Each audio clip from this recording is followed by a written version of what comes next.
Fábio Sorge, Beca Surrada. Hoje eu vou tratar com vocês de mais uma decisão do Superior Tribunal de Justiça em habeas corpus. E mais uma vez o habeas corpus foi impetrado pela Defensoria Pública. Nesse caso, pela Defensoria Pública do Estado do Rio Grande do Sul. O habeas corpus, a que nós estamos nos referindo, é o 560.552-RS. Aqui nós temos um caso muito comum para quem atua no Tribunal do Júri, tratado nesse habeas, que é a pronúncia. E aqui o que houve?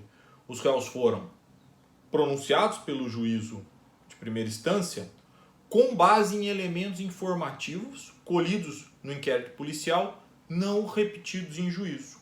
Para que todos entendam, foram ouvidas duas testemunhas na fase policial, uma delas não foi encontrada em juízo para repetir a sua declaração, e a outra testemunha mudou a sua versão. Então, na fase policial, ela imputava a autoria aos acusados e em juízo ela mudou de versão. E mesmo assim, o juízo de primeira instância e o Tribunal de Justiça mantiveram a pronúncia dos acusados, né? E aqui no relatório fica muito claro, né? Diz o relatório que o Tribunal Gaúcho, ao tratar da questão, abordou da seguinte forma: com efeito, conquanto a decisão de pronúncia esteja embasada sobretudo em prova produzida na fase administrativa, não se pode desconsiderar, no caso concreto, os detalhes das declarações prestadas pelas testemunhas KMM e WAS, alhures, reproduzidos que na fase administrativa apontaram os réus como os autores dos crimes. Em relação à testemunha KMM, não se desconhece que em juízo apresentou depoimento diverso daquele fornecido na fase inquisitorial. Tal testemunha, contudo, não indicou qualquer razão para, na fase judicial, alterar a sua versão, competindo ao Conselho de Sentença, por certo, dirimir tal controvérsia. Precedente. Quanto à testemunha WAS, observa-se dos autos que esta encontra-se em situação de desaparecimento ao longo da instrução, o que acarretou a desistência de sua inquirição pelo Ministério Público. Nesse contexto, como bem destacou o magistrado de primeiro grau, o testemunho, aí eu não vou citar o nome, assumiu caráter irrepetível, sendo o seu exame de competência do Tribunal Popular precedente. Vejam, aqui há um cenário muito comum no acórdão do Tribunal de Justiça do Rio Grande do Sul, muito comum para quem atua no Tribunal do Júri. Primeiro, uma questão eminentemente técnica deixa de ser decidido no momento da pronúncia, que é o momento de se fazer uma filtragem, né? Vamos nos lembrar que a pronúncia é uma garantia do cidadão para não ser submetido a julgamento pelo Estado com elementos frágeis, sem indícios suficientes de autoria, para usar os termos da lei. Então a pronúncia é uma garantia do cidadão.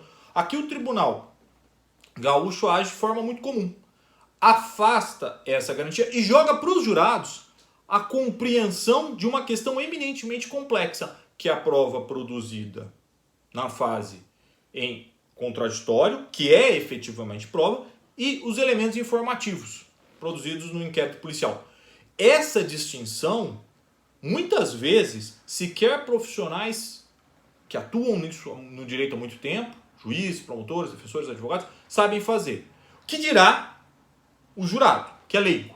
Então você joga para o jurado uma questão, e aí, evidentemente, o que acontece com isso? Eu vou aqui dizer, muito tranquilo. O promotor lê e fala: olha o que ela falou lá na polícia, tá vendo como é verdade? Depois aqui em juízo mudou, quem sabe foi ameaçada. É isso que acontece. E aí o jurado que é leigo, como é que ele vai distinguir? Peraí, não, isso aqui não foi colhido sobre o contraditório e a ampla defesa. Então isso aqui não vale, o que vale é o que foi feito perante o juiz. O jurado vai distinguir isso. Não é o jurado que tem que distinguir isso. É o tribunal técnico que tem que fazer essa filtragem. Não foram produzidos em juízo elementos, provas para pronunciar alguém? Pronuncia. Na verdade, nem pronuncia. O meu modo de entender é que absolver sumariamente, mas isso é uma outra discussão. Não foram produzidos? Absolve sumariamente, pronuncia, pela tradicional dicção da lei. O testemunho não foi confirmado, e aí o ônus vem para defender. Não, o testemunho não foi confirmado, não foi localizado, fica aquele depoimento, a defesa não tem como contra-argumentar aquele depoimento, e aquele depoimento é usado em plenário. Dizer, então, com com todas as vênias, que compete ao Conselho de Sentença de dirimir tal controvérsia, é atuar como, com todo o respeito, como Pôncio Pilatos aqui, né? E, evidentemente, então, os colegas da Defensoria do Rio Grande do Sul levaram essa questão ao Superior Tribunal de Justiça, que, evidentemente, né, tratou da questão e deu provimento, concedeu a ordem, né? Concedeu a ordem. O voto é do ministro Ribeiro Dantas, concedeu a ordem para despronunciar os acusados, né? Estabelecendo, e aqui ele faz uma avaliação muito importante, por favor, leiam um voto, né? A gente faz os vídeos aqui, mas é importante ler os votos também, gente, precisa ler. Leiam o voto, e ele faz uma distinção muito importante sobre o que seriam esses indícios suficientes e a necessidade dessa prova ser produzida em juízo, né? Me chamou a atenção alguns pontos do voto que eu vou ler aqui para vocês, né? Primeiramente explicando essa questão. Na hipótese, optar pela pronúncia implica considerar suficientes a existência da prova inquisitorial para submeter o réu ao tribunal do júri, sem que se precisasse, em última análise, de nenhum elemento de prova ser produzido judicialmente. Ou seja, significa inverter a ordem de relevância das fases da persecução penal, conferindo maior juridicidade a um procedimento administrativo, realizado sem as garantias do devido processo penal, em detrimento do processo penal, qual é regido por princípios democráticos e por garantias fundamentais. Você está invertendo, você está produzindo, autorizando alguém a ir a júri, talvez até a ser condenado, com base em elementos informativos não confirmados em juízo. É uma total inversão. Aqui também vale a gente dizer e lembrar o seguinte, né? Que é muito importante. Se o juiz de garantia, e aqui a importância da aplicação, esse acórdão paradigmático, do Instituto do Juiz de Garantias também para o Tribunal do Júri, né? O ministro Toffoli, que deu lá o primeiro voto, que depois foi superado pelo voto do ministro Fux, afastando o juiz de garantias, havia afastado a presença do juiz de garantias para o júri. Vejam a importância aqui. É preciso ter um juiz de garantias para o júri para que seja feita essa filtragem e esses elementos informativos colhidos na investigação, no inquérito policial, não sejam usados em juízo. Daí a importância disso, né? O voto é excelente, mas com uma previsão mais sistemática do juiz de garantias, ele talvez sequer fosse necessário, porque essa questão sequer chegaria, né? Prosseguindo, há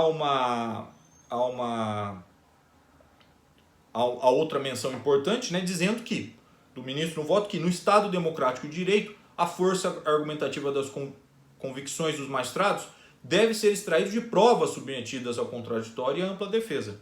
Isso porque o mínimo flerte com decisões despóticas não é tolerado e a liberdade do cidadão só pode ser restringida após a superação do princípio da presunção de inocência, medida que se dá por meio de procedimento realizado sob o crivo do devido processo legal. E é interessante, né? E aqui prosseguindo no voto, o ministro diz ainda que na hipótese em foco, optar pela pronúncia implica inverter a ordem de relevância das fases da persecução penal, conferindo maior juridicidade a um procedimento administrativo realizado sem as garantias do devido processo legal, em detrimento de outro processo penal, o qual é regido por princípios democráticos e por garantias fundamentais. Em outras palavras, assentir com a tese defendida pelo Ministério Público seria considerar suficiente a existência de prova inquisitorial para submeter os réus ao tribunal do júri, sem que precisasse, em última análise, nenhum elemento de prova ser produzido judicialmente, como nós havíamos citado anteriormente. E aqui há uma discussão que vem evoluindo muito importante, que é a questão dos estándares probatórios, né? Os padrões de prova que autorizam ou não determinada decisão. E aqui o voto traz, me permitam a leitura desse que vai ser o último trecho, que é a questão nos Estados Unidos, algo que está se tentando importar, né, aqui para o Brasil, que é essa questão dos padrões probatórios, que nunca foi efetivamente trabalhada com cuidado, com precisão. E aqui citando, né, diz o ministro que a enciclopédia virtual Nolo informa que o direito estadunidense reconhece vários estándares ou padrões probatórios, entre os quais substantial evidence, prova substancial para julgamentos administrativos, preponderance of evidence, preponderância da prova, nível judicial mais fraco, clear and convincing evidence, prova clara e convincente, patamar intermediário, e beyond a reasonable doubt, além da dúvida razoável, o mais elevado requerido para condenações criminais, conforme definido pela Suprema Corte daquele país. E aí cita-se ainda a lição do professor Badaró, né? Com essa interpretação, dizendo que o grau de convencimento sobre a autoria delitiva que se exige para iniciar uma ação penal, identificado como a expressão indício de autoria, pode ser considerado como mera preponderância da prova, entendida como uma probabilidade simples. Já no procedimento bifásico do júri, para a pronúncia é necessário que haja indícios suficientes de autoria, o que pode ser considerado como uma probabilidade elevada, prova clara e convincente. Também nas decisões cautelares, basta um juízo de probabilidade, não se exigindo o mesmo nível elevadíssimo requerido para se proferir uma das sentenças de mérito condenatórias. Então aqui a gente começa a entender, né, essa questão dos padrões, dos estándares probatórios. E o estándar probatório para pronúncia, que é mais baixo para condenação, mas que trata ainda, né, e aqui achei a construção muito boa, né, de uma prova clara e convincente, né, que é a prova aí para autorizar que aquela acusação seja sustentada perante o conselho de sentença. É muito importante a gente estudar, ler essas decisões e é muito bom perceber essa discussão sobre os padrões, os estándares probatórios para que se tome determinadas decisões. Isso pode produzir uma boa evolução no nosso direito processual penal. Então vale a pena decidir. Aliás, mais uma vez a gente elogia a decisão do Superior Tribunal de Justiça, aos colegas da Defensoria Pública do Rio Grande do Sul, que atuaram na situação. Ficou muito bom, ficou muito boa a decisão para delimitar, né? Para delimitar que uma condenação, se vier, seja feita com provas produzidas em juízo, né? Eu agradeço muito pela atenção de todos e espero revê-los em outros vídeos do nosso portal.